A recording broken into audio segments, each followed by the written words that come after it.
Well, for most of us, it's a sure sign of spring when the huge flocks of Canada geese come back to Vancouver Island. But in some communities, these visitors have become full-time, unwelcome residents. The geese are becoming a nuisance and putting wildlife habitat at risk. CTV's Cheryl Bloxham shows us how one group is trying to lay the groundwork for a goose cull. They might be small, but they're causing a big problem. What we're really talking about now is a serious issue with some of our most sensitive ecological areas, predominantly our estuary, which is being decimated. Canada geese were introduced as resident birds on BC's coast in the late 1970s. What seemed like a good idea at the time has proven anything but. They degrade the estuary by eating the vegetation, grubbing in the soils, which causes erosion of the sediments and soils.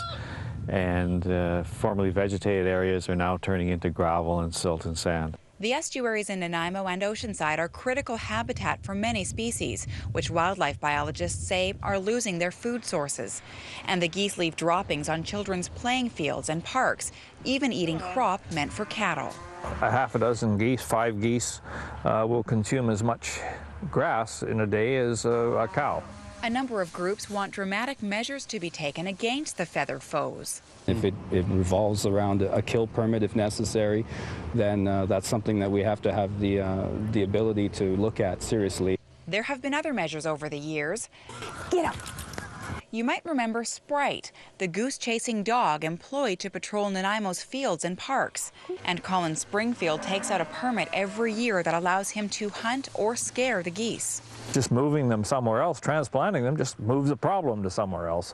Before any kind of cull can happen, there needs to be proof these geese are responsible for the decimation. The Guardians of Mid-Island Estuary Society has applied for funding, $25,000 over 3 years from Parksville Council, and it has an agreement in principle with the Nanaimo Regional District for $30,000 over 3 years.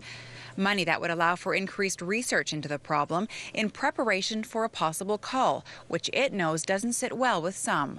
Most people really love to see geese and don't want to see any harm come to them. Environment Canada has issued no permits for any further population control measure, but the group worries if steps aren't taken soon, the geese population will keep growing and the damage left behind will be irreversible. Cheryl Bloxham, CTV News.